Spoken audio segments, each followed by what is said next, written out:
sem o conselho do Senhor. A obra tem um dono. A igreja já tem um cabeça. Esse reino, o trono já está ocupado. Já existe um rei soberano desse reino.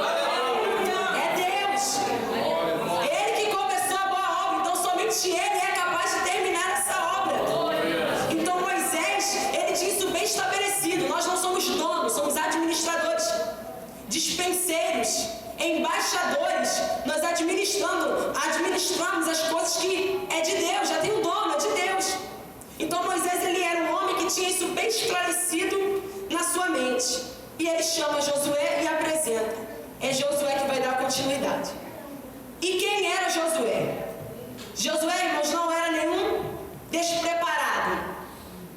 Josué, ele não caiu de paraquedas naquela missão. Até porque antes dele estar à frente dessa responsabilidade, primeiro ele estava firmando as suas bases, observando e aprendendo com Moisés. Moisés ia para a tenda, ele ficava na porta.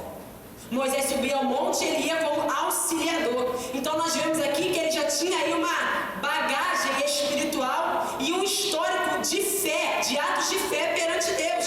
Então ele não era alguém despreparado, que não estava sem nenhum ensinamento, sem nenhuma instrução. Ele já tinha aí uma bagagem espiritual e um histórico de fé diante de Deus. Aí o que aconteceu? Moisés morreu. Quando Moisés morre, o povo vai chorar 30 dias. 30 dias o povo está de luto, 30 dias o povo está chorando, está se lamentando. Ao findar dos 30 dias, Deus entra em cena e diz assim para Josué: Moisés, meu servo, é morto. Levanta-te, pois, agora, passa este Jordão, tu e todo este povo, a terra que eu dou aos filhos de Israel. 30 dias o povo chorou, 30 dias lamentou, 30 dias ficaram parados, mas no final dos 30 dias Deus entra em cena e diz: meu servo Moisés é morto. Como quem diz assim, ó, o tempo de chorar acabou. O tempo de ficar prostrado se lamentando acabou. Agora é tempo de se levantar. Moisés, meu servo, é morto, mas a promessa continua de pé. Moisés, meu servo, é morto, mas a minha obra não está morta. Moisés, meu servo, é morto. Um ciclo se fechou, mas outro está iniciando. Mas não se preocupe, porque todo lugar que pisar a planta do vosso pé, vou no tenho dado. Como eu disse a Moisés, desde o deserto e desde esse Líbano até o grande rio, o rio Eufrates, toda a terra dos heteus, até o grande mar, para o poente do sol, será o vosso termo. Ninguém se susterá diante de ti todos os dias da tua vida. Como fui com Moisés, assim serei contigo. Não te deixarei, nem te desampararei. Aí ele começa a incentivar Josué, dizendo assim, ó: esforça-te, ou seja, seja forte, e tem bom ânimo, porque tu farás esse povo herdar a terra que jurei aos seus pais que lhe daria. Verso 7: tão somente esforça-te e tem muito bom ânimo, para teres o cuidado de fazer conforme toda a lei que meu servo Moisés te ordenou. Dela não te desvie, nem para a direita, nem para a esquerda, para que prudentemente te conduza por onde quer que andares. Não se aparte da tua boca o livro da lei, medita nele dia e noite. Ele começa a incentivar Josué, dizendo: olha, medita na minha lei de dia e de noite. Não se aparte a boca do livro desta lei. Por quê? Porque toda a instrução que você precisa para chegar onde eu quero te levar está no livro da lei. Então medita dia e noite, constância. Isso aqui está falando de constância. Constantemente leia, medite, busque o meu conselho, porque nessa trajetória você não vai se guiar pela opinião das pessoas. Você não vai se guiar pelo que acham, não eu acho. Você não vai se guiar pela opinião de quem nem sequer tem comunhão com Deus, compromisso. Todo o conselho que você precisa para a caminhada está aqui, ó, no livro da lei. E esse livro faz a nossa caminhada ser próspera, prudente. E ele está dizendo: Josué, medita. Você não vai fazer nada que vem na sua cabeça, nas suas ideias. Toda a orientação vai vir da minha lei. É por aqui, a sua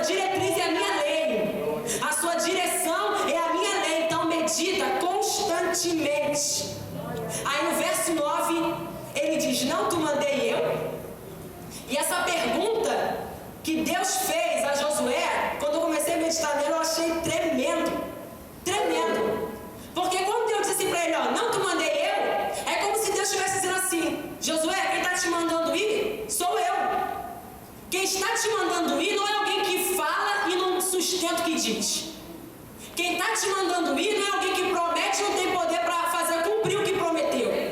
Quem está te mandando ir não são os deuses de pau e pedra lá do Egito, não, que não são deuses, porque tem olhos e não vê, boca e não fala, ouvido e não escuta nada, tem mãos e não tocam. Quem está te mandando ir sou eu. E quem sou eu, Josué? Se você não conhece, deixa eu me apresentar. Eu sou o Deus de Abraão, de Isaac e de Jacó. Sou o Deus onipotente, onisciente e onipresente. Quando eu falo, a terra treme e o céu se abala. Ao som da minha voz, o mar se cala. Sou o Deus que quebra o arco, corta a lança, queima os carros de fogo. Sou o único que tem o poder para mandar se aquietar e saber que eu sou Deus. Sou o único exaltado entre as nações e exaltado sobre a terra. Senhor dos exércitos é o meu nome. Ainda antes que houvesse dia, eu sou. E ninguém há que faça escapar das minhas mãos. Agindo eu, operando eu, quem? Quem impedirá? Josué, eu não sou um Deus irresponsável. Eu cumpro o que eu falo. Eu te sustento. Eu dou direção. A minha palavra não volta para mim vazia. Não te mandei eu. Quem sou eu? Esforça-te. Tem bom ânimo. O que é se esforçar? Tornar-se forte. E como é que nós podemos nos tornar fortes? Aonde é a fonte da nossa força? A Bíblia diz em Efésios 6, no demais, irmãos meus, fortalecei-vos aonde? No Senhor e na força do seu poder. Tomai todas as armaduras de Deus, para que possais resistir no dia mau, porque ele vem para qualquer um. O irmão aqui leu sobre o vento que sopra, sobre a casa que está no firmamento e sobre a casa que está na areia. O dia mau chega para qualquer um. A grande diferença é o que vai te sustentar quando o dia mau chegar. Qual vai ser a sua estrutura? Areia? Coisas que passam? Ou vai ser palavra, firme fundamento? Tomai todas as armaduras de Deus, capacete da salvação, espada do Espírito, couraça da justiça, calçado da preparação do Evangelho da paz, cinturão da verdade, escudo da fé, o qual podereis apagar todos os dardos inflamados do maligno. O cristão precisa estar revestido. Nós não podemos andar despreparados, desleixadamente. O cristão precisa em todo o tempo estar revestido com as armaduras de Deus para resistir no dia mau e, havendo feito tudo, continuar firme. Mas como é que eu vou enfrentar as hostes espirituais da maldade sem as armaduras de Deus? Como é que eu vou resistir às forças do mal sem fundamento, sem oração, sem leitura da palavra? Tudo isso são ferramentas que nos forjam, irmãos, que nos preparam, que nos ajudam a resistir. É assim que nós nos tornamos fortes. De onde é que vem a nossa força? Da oração, da leitura da palavra, do propósito, do voto, do jejum. Somos a geração que ainda ora. Somos a geração que ainda faz voto, que faz propósito. Nós somos a geração que ainda sobe monte, desce monte. E é assim que nós nos fortalecemos em Deus. E Ele começa a dar a direção: esforça-te, tem bom ânimo, não pasme, não se espante, ou seja, não se assombre, não perca os sentidos, não perca o juízo, não, seja forte. Conheça quem está falando contigo, que você vai dar pisadas firmes quando você souber quem eu sou. Por que, Senhor? Por que eu devo me esforçar? Por que eu devo ser forte? Por que eu devo confiar? E Ele mesmo dá a resposta: porque o Senhor contigo por onde quer que andares. Josué, eu estou contigo se tu estiver no monte, eu estou contigo se tu estiver no vale. Eu estou contigo na saúde, estou contigo na enfermidade. Estou contigo com dinheiro, estou contigo sem dinheiro. Estou contigo na bonança, estou contigo na tempestade. É por onde quer que andares, eu não te largo, não te deixo. Se tu fores fiel a mim, se você honrar a aliança que eu faço contigo, eu não te deixo por onde quer que andares. Aí eu lembro do Salmo 139, para onde eu fugirei do teu espírito? Para onde eu irei da tua face? Se eu subir ao céu, tu ali está. Se eu fizer a minha cama no abismo, tu ali estás. Se eu tomar as asas da alva, se eu habitar nas extremidades, até ali a tua mão me guiará. Se eu disser, de certo as trevas me encobrirão, então a noite resplandece como o dia, porque as trevas e a luz para ti são como a mesma coisa. Não importa onde você esteja, se você for fiel a Deus, Ele está contigo. Aí eu lembro que para Moisés, Deus disse, sobe ao monte. E ali Deus ia falar com Moisés, mas para Jeremias mandou descer. Para Jeremias foi, desce a casa do oleiro. Sabe o que a gente entende com isso? É que para uns Ele manda subir, para outros Ele manda descer. E na verdade, o importante não é onde o encontro foi marcado, é o que Ele tem para nos dizer. Seja no alto ou seja embaixo, seja na bonança, seja na tempestade, seja na fartura ou seja na escassez.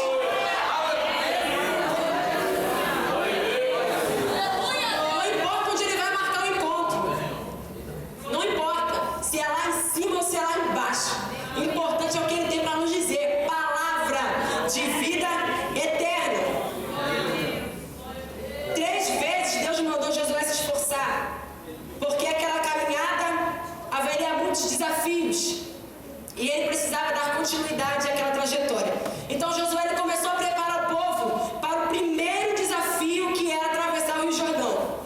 E ele diz, provede-vos de comida, porque dentro de 3 dias nós vamos atravessar o Jordão. E todo o povo prometeu obediência e atravessar o Jordão. Mas antes disso, no capítulo 2, ele envia os espias que vão analisar a terra de Jericó, porque Jericó também era um obstáculo mais à frente. Eles vão espiar, entra na casa de Raabe dá a notícia que na verdade todo mundo estava com medo. Os espias voltam animados, dizendo, olha, o Senhor já nos deu a cidade, está todo mundo desmaiado diante de nós, porque tem ouvido que o nosso Deus tem feito grandes coisas na terra. E vamos, porque a vitória está conosco. No capítulo 3, o povo atravessa o Rio Jordão com os pés enxutos. No capítulo 5, eles estão em Gilgal, ao pé de Jericó. E ali eles celebram a circuncisão e a Páscoa. Nesse processo, o anjo do Senhor se apresenta. E Josué já se arma. És do nosso ou dos nossos inimigos? Aí ele fala, nem de um, nem de outro. Eu sou príncipe do exército do Senhor. Tira a sandália dos teus pés, porque o lugar que você está é terra santa. E ele tira a sandália dos pés. Quando ele tira a sandália dos pés, representa que ele está passando todo o controle para Deus. Ele está se despindo de tudo aquilo que poderia representar uma autossuficiência, uma independência. Ele passa todo o controle para Deus. E quando ele passa o controle para Deus, ele começa a receber estratégias para vencer Jericó. Jericó estava ali à frente como um obstáculo que impedia o progresso do povo de Israel. E Jericó era conhecida pelas suas muralhas, que eram altamente fortificadas. Isso significa que a cidade possuía um sistema de defesa muito bem elaborado e que seus guerreiros eram treinados em táticas de guerra, estratégias militares para proteger e resistir a qualquer ataque do inimigo. Então nós vemos aqui que, humanamente falando, Israel não tinha ali as condições ideais para enfrentar esses guerreiros. Até porque Jericó era um povo bem mais numeroso e melhor armado. Só que quando Deus fala com Josué ali no pé de Jericó, ele vai dizer, olha, primeira coisa que ele fala para Josué, olha,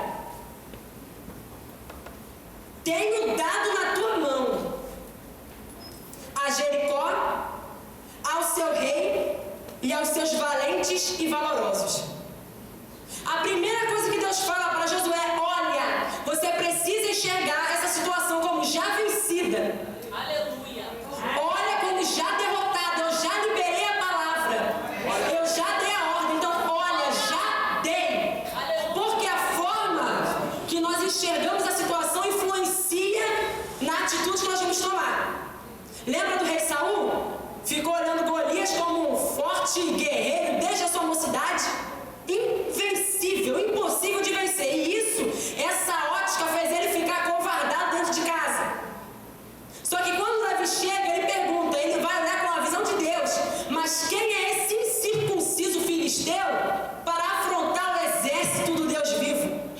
E na força do Senhor, ele venceu aquele gigante. Se a gente ficar olhando a situação como, é impossível, é difícil, irmãos, a gente não consegue. Mas se nós começarmos a olhar na ótica de Deus, com os olhos da fé, nós vamos ver que tudo é possível para aquele que crê. E que o nome do nosso Deus é Senhor dos Exércitos. E eu nunca vi Deus tentando ganhar uma batalha e não conseguir. Tudo que Deus quis fazer, Ele fez. Todas as guerras que Ele entrou, Ele venceu. Deus não tem adversário. Deus não tem inimigos. Ele é o que Ele é. Todo-poderoso, soberano, Senhor dos Exércitos. E tudo que Ele decide fazer, Ele faz. Então Ele dá a ordem, olha como já derrotada. Aí Ele começa a dar a estratégia. O povo vai marchar ao redor da cidade. Uma vez, durante 6 dias. 7 sacerdotes irão à frente da arca com 7 trombetas. No 7º dia, vocês vão dar 7 voltas. Os sacerdotes tocarão a trombeta. E tocando a trombeta, o povo gritará com grande grita, e o muro cairá, e vocês subirão por eles. E assim aconteceu. O povo rodeou a cidade. Tocaram a trombeta, gritaram, e a muralha caiu. Quando eu li isso, eu fiquei pensando no grito, que foi uma estratégia de batalha que Deus deu. Um grito. O grito em si, no sentido físico, natural, ele não tinha poder nenhum. Eu estou dizendo que o poder de derrubar aquela muralha não estava no tom da voz, no timbre da voz, não. A diferença era que Deus estava agindo por meio de um grito de obediência, de um povo que estava seguindo, obedecendo. Agora os irmãos pensem, Deus não poderia fazer de outra forma? Ele não poderia derrubar aquela muralha com uma palavra? Porque foi com uma palavra que Ele fez tudo que existe. Haja luz, haja firmamento, haja. Deus poderia enviar um anjo, porque um anjo feriu 185.000 soldados sírios. Um anjo poderia resolver o problema. Deus poderia mandar um fenômeno natural, um terremoto, e fazer tudo se estremecer, um raio e trincar tudo. Deus poderia mandar um vento, até porque foi com o vento oriental que Ele abriu o mar vermelho. Ele poderia fazer, mas não fez. Por quê? Porque talvez essa seja a estratégia de batalha mais diferente que alguém já viu. Rodear, tocar trombeta, gritar. Se fosse nos dias de hoje, irmãos, com certeza alguém diria, um grito? Não, vocês estão brincando. Vocês acham mesmo que um grito vão derrubar essa muralha? Vocês já viram como é que é a muralha de Jericó? É fortificada, é estruturada. Se fosse nos dias de hoje, o líder não contaria com a maioria. Não seria a maioria que entraria na visão. Só que quando Deus dá essa estratégia de batalha, Ele está dizendo nas entrelinhas o seguinte: eu vou mostrar para vocês que eu não preciso de muita coisa para derrubar essa muralha. Aos seus olhos é grande demais, mas para você é grande demais. Aos seus olhos é estruturada demais, mas segue a estratégia que eu estou te dando. Rodeia a cidade, toca a trombeta e deixa o restante que eu faço. Deus, irmãos, Ele não precisava necessariamente que o povo rodeasse, tocasse trombeta. Ele não precisava, Ele poderia, como falei antes, fazer de outra forma, até mais prática, mais objetivo. Mas quando Deus dá essa estratégia, Ele está ensinando a dependência e a obediência. Deus está ensinando o povo a obedecer e a depender. Obedecer e a depender. E embora ninguém entendesse a estratégia que Deus estava dando, o critério não é entender o que Deus está fazendo. O critério é obedecer e confiar. E foi isso que o povo fez. O povo obedeceu e confiou. de ajuda humana, porque ele não precisa. Mas eu vejo Deus numa parceria trabalhando junto com o povo. Como quem diz assim, olha, o muro está aí. E embora eu tenha dado ordem, sozinho na própria força, vocês não conseguem. Então, a estratégia é a seguinte, vocês rodeiam, tocam a trombeta, gritam e deixam que eu faço o restante. Porque enquanto vocês gritam, eu derrubo o muro. Enquanto vocês rodeiam, eu mudo tudo. Enquanto vocês seguem a visão, o seu inimigo está recuando. Enquanto vocês marcham, a vitória está vindo na sua direção. Enquanto vocês gritam, eu jogo a muralha ao chão. Uma parceria, porque tem gente que espera que só Deus faça. Tem gente que coloca tudo na conta de Deus, mas às vezes Deus está esperando um posicionamento nosso. Não, você grita e eu derrubo. Você obedece e eu faço o impossível. Você faz o possível e eu faço o impossível. Deus não vai mandar a gente fazer coisas impossíveis. Derrubar a muralha não podemos, mas gritar dá. Rodear dá. Trazendo para hoje, o diagnóstico não dá para mudar, mas orar dá. O problema é que você entrou aqui hoje essa noite não dá para resolver, mas dá para fazer uma oração, dá para fazer um propósito, dá para se humilhar, dá para entregar para Deus. Então é fazer a nossa parte, é fazer o que nos cabe. Porque, irmãos, tem milagres que estão escondidos na perseverança. Se não perseverar, não recebe. Não adianta. Nós vamos ver ao decorrer dos evangelhos que teve milagre que só foi na base da perseverança. Teve gente que já recebeu de pronto, veio e Deus fez o milagre. Mas teve pessoas que foi na perseverança, na humilhação, na insistência. Não lembra da mulher cananeia? O quanto que aquela mulher perseverou para receber o milagre da filha dela? Então tem milagres que estão escondidos na perseverança. E se a gente não tomar um posicionamento, fazer a nossa parte, a gente acaba não recebendo. Deus é poderoso para fazer, sim, mas Ele conta com o posicionamento da sua igreja. Quer ver outro exemplo? Quando Josué estava diante do Jordão, as águas do Jordão só se abriram depois que os líderes colocaram os pés na água corrente em ato de fé e obediência. Aí sim as águas se abriram. E o que é fé nesse sentido? Fé não é esperar o rio abrir para poder passar. Fé é avançar contra o rio mesmo estando fechado, na esperança que quando pisar no rio, ele vai se abrir. Mas tem gente que fica paralisado diante do rio porque não quer molhar os pés na borda. Não toma uma posição, não faz o que lhe cabe, está esperando Deus abrir o rio primeiro. Só que enquanto ficar parado esperando o rio abrir, ele não vai abrir. Comece hoje a dar os primeiros passos de fé, porque você está debaixo de uma palavra. O que você quer dizer com isso, irmã Raíssa? Esperar o rio abrir é esperar um tempo favorável. Vou esperar as coisas melhorarem. Quando melhorar, eu oro. Quando ficar tudo bom, aí eu vou. Não, irmãos. Nós fomos chamados para andar por fé e não pela vista. A Bíblia diz que aquele que observa o vento nunca semeará. Quem olha para as nuvens nunca cegará. Ou seja, quem fica parado olhando para problema, não planta e não colhe. Se não plantar, não vai colher. Tem gente que quer colher, mas não quer plantar. Aí fica difícil. Não planta e não colhe. Então o Senhor nos convida a dar nossos primeiros passos de fé. Ele disse para Josué, Josué, passa. E ele não questionou.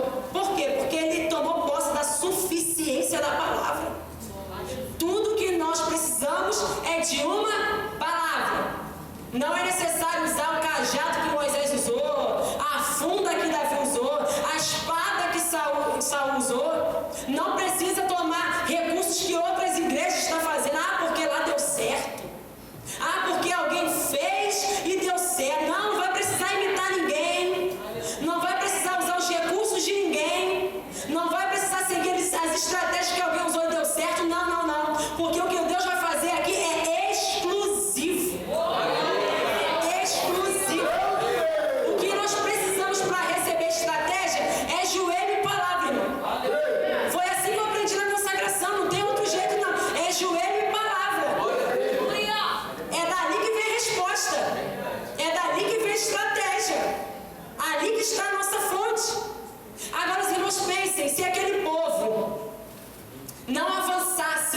o Jordão em ato de fé, será que o Jordão se abriria? Se o povo não rodeasse a muralha, será que ela cairia? Se o povo não marchasse em direção ao Mar Vermelho, será que ele se abriria? Lembra do que Deus falou para Moisés?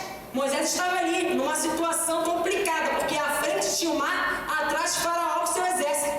O povo começa a ficar desesperado. Aí Deus fala assim: Moisés, por que clamais a mim? Como quem diz assim: Moisés, eu não estou perdido não. Eu não estou perdido nos meus planos, eu sei exatamente o que eu vou fazer. Está clamando por quê? Está com medo por quê? Está desesperado por quê? Eu sei exatamente o que eu vou fazer. Não fugiu nada do meu controle. E o que o Senhor vai fazer? O impossível. Agora, diga ao povo que marche e tu pega o teu bordão e toca nas águas. Sabe o que Deus estava dizendo? A minha parte é o impossível, mas o impossível é com vocês. O povo marcha, o líder pega o cajado, porque nesse processo ninguém vai ficar de braço cruzado, vai todo mundo trabalhar. Vai todo mundo assumir a sua responsabilidade. Deus estava ali distribuindo responsabilidade. O mar eu vou abrir, mas tem cajado, toca nas águas. Tem perna forte, então marcha. Tem boca, então clama. Tem fé, então exerce. Fazer a sua parte e deixar Deus fazer a parte dele. Deus poderia fazer tudo sozinho, poderia. Mas a participação do povo permitiu que eles experimentassem o poder de Deus de uma forma mais tangível, mais próxima, mais tremenda. Para finalizar, eu queria dizer que Deus usou uma voz humana para derrubar a muralha. O que mais ele não pode fazer? O que mais ele não pode fazer? Não questione a estratégia que Deus está te dando nesse processo, porque ela é infalível. Tem gente que já era para ter derrubado a muralha há muito tempo, não derrubou porque está questionando demais. Deus, mas por que eu grito? Não, por que tem que ser gritando? Por que é 7? É 7 porque é 7. Por que é 7 voltas? Por que tem que... Mas por que tem que tocar a trombeta? Não questione a estratégia que Deus está te dando. Ela é infalível. Deus não conta com questionadores. Deus conta com aqueles que creem, obedecem. Ainda que eu não entenda, não estou entendendo nada, mas eu estou seguindo a nuvem, eu estou seguindo a visão, eu estou seguindo o propósito, porque o critério não é entender. Deus não me chamou para entender, Deus me chamou para andar pela fé e não pela vista.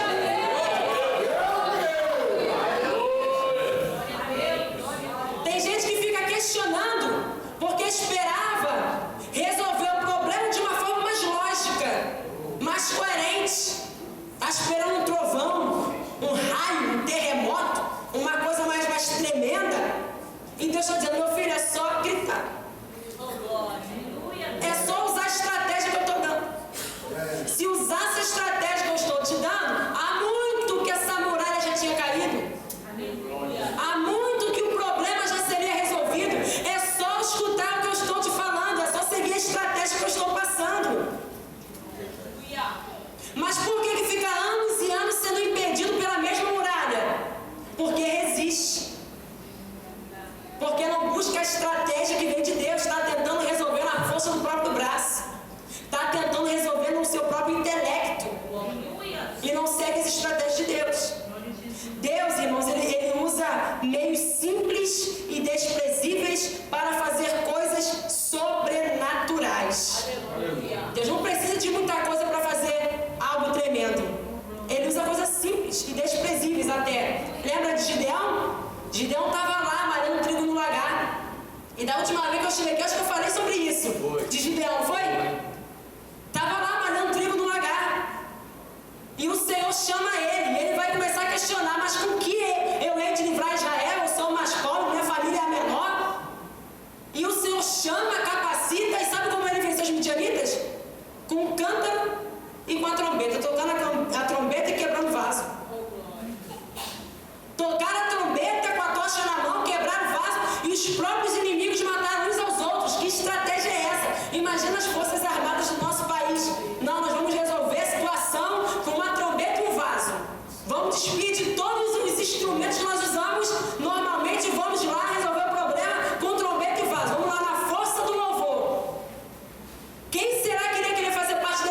irmãos.